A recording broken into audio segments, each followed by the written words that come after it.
Ziguno wabawo ebintu bingi nnyo bye wa planninga okukola.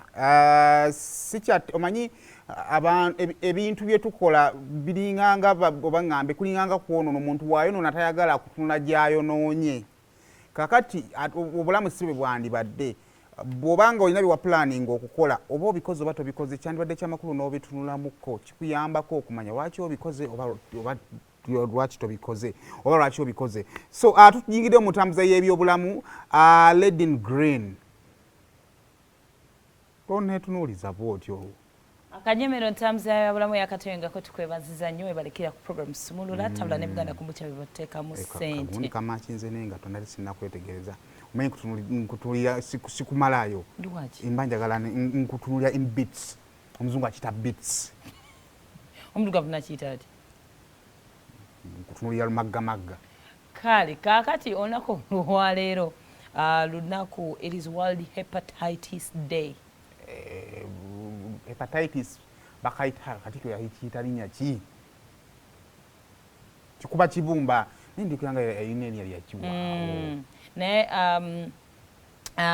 hepatitis abamumanyi obulungi ennyo omanyi bwe bulwadde bwe tubuuse ennyo amaaso but buli one of those silent killer diseases that government n'abantu be batawabudde naye nga buli abantu mpola obulwadde obutaliiko ddagala oba bujjanjabi bumalamu nnyo amaanyi. Ebiseera ebisinga ogenda n'ogamba olaba abantu bagendaga nga ntandika akadomola beewaga nga ntandika akadomola nga ntandika ekiweke kyange okitegeera because olaba obulwadde obulala obuzibu okujjanjaba ye diabetes okwekubeeza empisa eza buli kaseera naye at least nabo balina hope at least weekuba agayiso n'obeerawo kebbanga naye obulwadde bwa hepatitis butiisa nnyo. Tuyina types ez'enjawulo eza hepatitis tuyina hepatitis A, B, C, D and E. Naye wano ffe bwe tusinga obbeera kikuba kibumba busenkenya ekibumba kibukutula. I always give people avuga paka ku Z batanatuukayo ali ku E wala speed wekabaka namba akyusa mangu anti kati kisinziira engeri gyakiryamu nga bamucategorize nga genda olaba buno bulinga obwa bulijjo naye ate bulina engeri gye buliddemu then they categorize then banoonya obwo obujjanjabi in particular. Tugira wano tuwatera obbeerawo kemiranga naddala mu nkola z'obwakabaka mujje banne babakubageme obulwadde weebale nnyo because you know why hepatitis you can only prevent, you can't treat. So twayongera okwebaza obwakabaka n'enteekateeka zonna ezireetedde ensi okumanya about this particular infection obulwadde bw'ekibumba. Kaakati nno buno obulwadde nno buttira ddala abantu mu nsi yonna buttira ddala abantu abali close to 1.34 million every year. Ekisinga okuluma mu ndwadde ze tusitera oyimbako ze twogerako bwe bulwadde abantu bwe batamanyi. Kyokka nga bukwatira mu nkwata yaffe neya bulijjo. Soka ogenda nnyonnyola ebintu. Hepatitis B in particular olunaku lwalero butamala nnyo budde. Let me focus on hepatitis B because mu nsi yonna yasinga okubeera common ne wano mu Uganda ewaffe in particular. Bwe businga okubeera common era nga bukwatira mu body fluids singa omuntu aba alina infection ena alina akawuka kano getting in contact n'omuntu omulamu obulwadde asobola obufuna atya through sexual contact. Omwo nno nga mulimu omusaayi, mulimu semen, mulimu ne fluids. Semen ge mazzi g'abasajja, fluids ge mazzi g'abakyala. Abantu abamu beetaaga kugamba nti kino kijiiko kino kitiiyo. So kaakati bw'otunuulira akawuka ka mukenenya ko tumanyi nti kakwatira mu musaayi singa omusaayi wabeeramu entabika y'omusaayi naye kano tekagenda entuyo ezitadde waawo entuyo mwezi kati ekibi kya hepatitis B you can have protected sex n'otafuna siriimu kati osobola kuba havinga protected sex omanye abantu abamu they sweat now ate aye n'ogenda n'owamankula I know oba you kiss era sinofunira mu malusu yes so fluids ezo then empiso omulembe guno gukyusizzaamukko naye tomanya abantu abamu balabanga ekitono okusharing empiso ku mukyala asobola obusiga omwana ku lubuto oba mu kuzaala singa wabeerawo carelessness. Kakati tuyina kye tuyita acute and chronic. Acute hepatitis omuntu asobola obeera naye. This time around it is not angle. Asobola obeera naye okumala emyezi 6. Kati ono hepatitis tujjanjaba symptoms. Bubonero. Tawona. Are you sure? Omuntu ajja beera naye era ebiseera ebisinga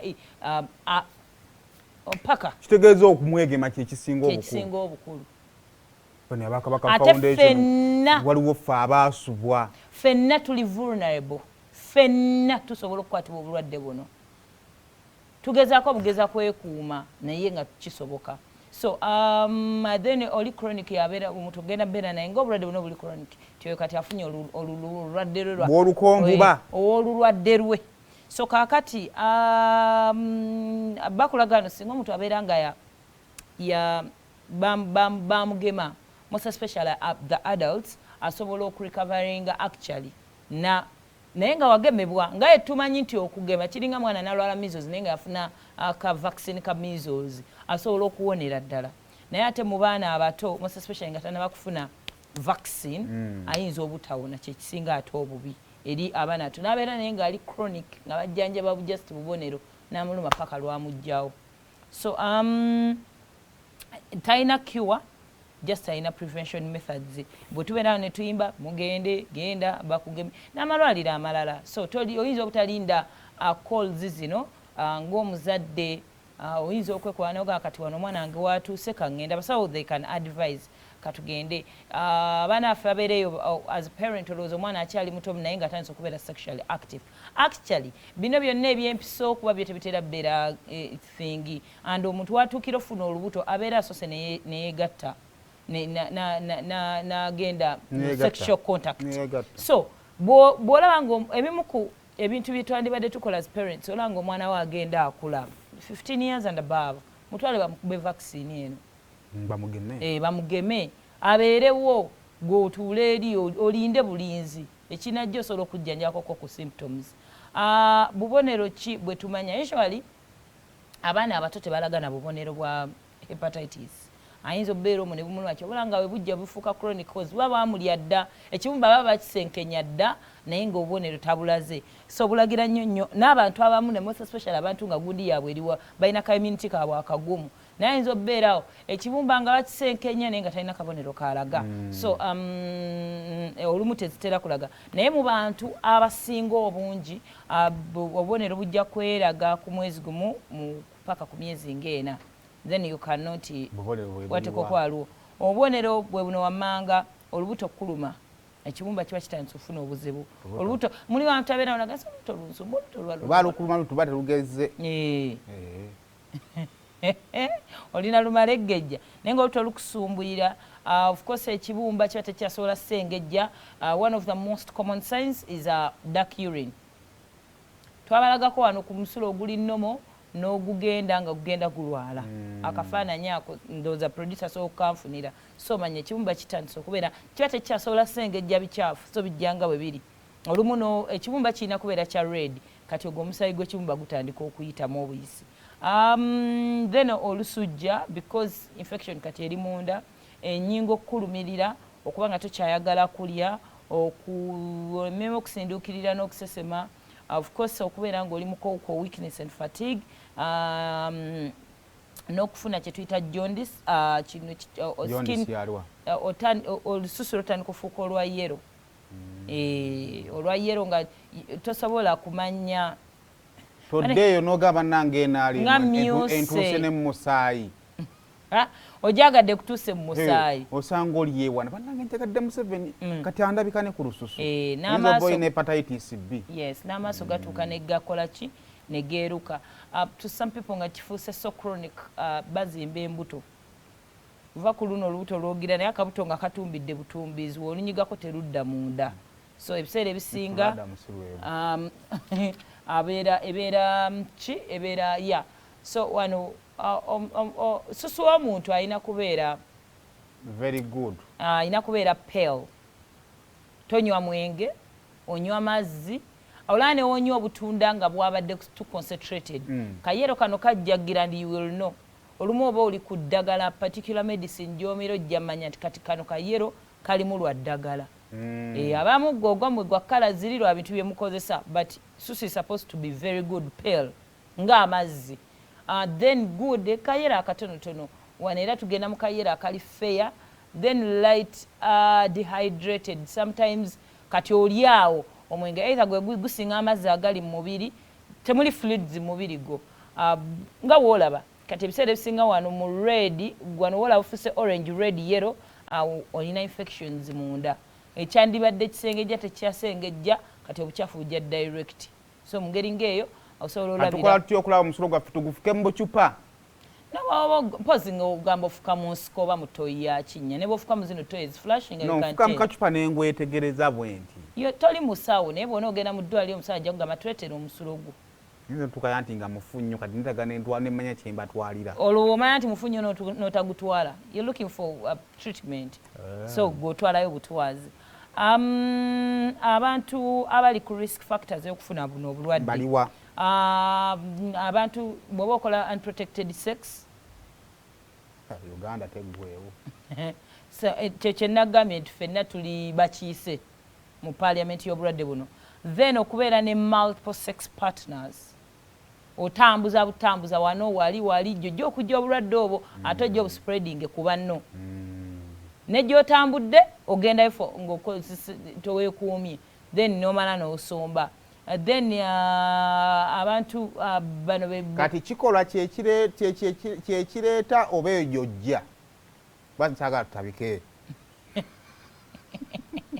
oyagala kiggwe nga gwe omuntu njagala kumanya kutambula kugenda okukyusakyusa nti prosesi y'okukyusakyusa eyo yereeta oba eyo gy'osanga anti bw'okyusakyusa gy'ogenda osanga kibadde olina okigattako naye wobeera ne mukyalawo nga tatambula nga nawe totambula muli balamu temulina gye mugenda kujja bulwadde okyaye muze njagala tubogere omuzogo ogw'okutambula kiva mu muze ogw'okutambula then n'ojjayo obulwadde ekyo kati kitegerekese n'ojja ate n'obusiiga munno nze just mbadde manyi nti when you change omusulo gutabulwa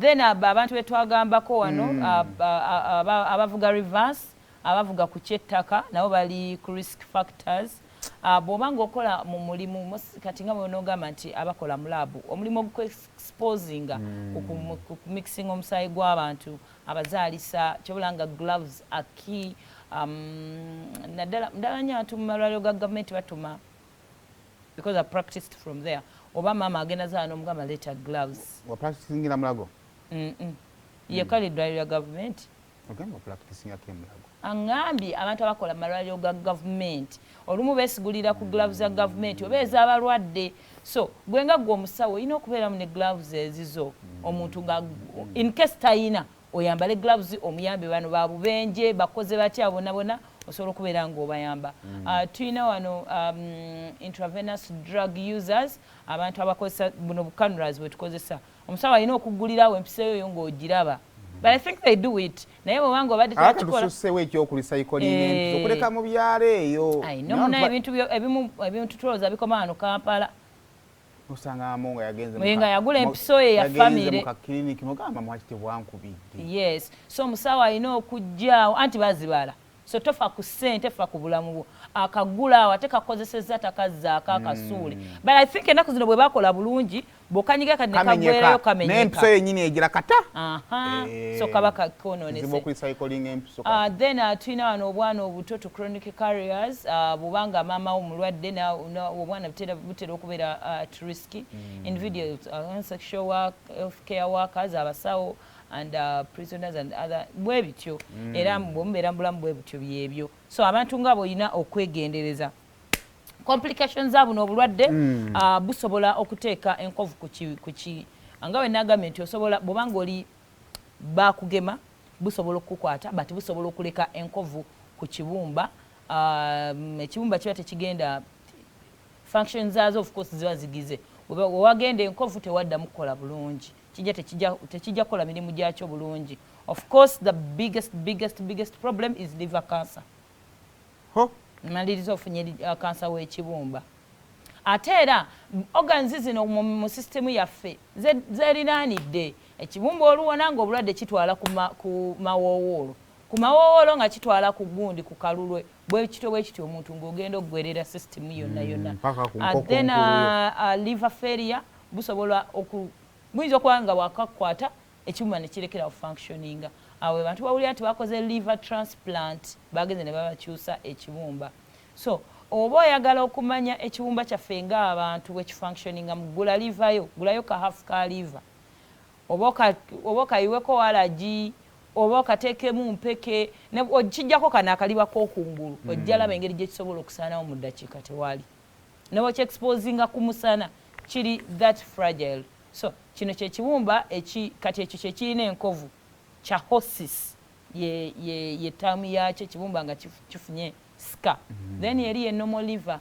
So nga bwe nkubamya engeri gye kikwatamu tusobola ogerako okwewala naye kisinga obukulu mugende babageme bakweka vaccine ka hepatitis B. Baami n'abakyala. Tweyanza. Gomayinzi buli bw'onnyonnyola ebyobusawo ndabira ddala nga twasuba omusawo. Mayinzi nali ndasoma ati yabaita chat book ne batuwa entenge eri ebikuta. Kati bwe mala okuba omutwe ng'ekuta nate gisanga gwambuse. Kati gwe obusawo bukulemera wa?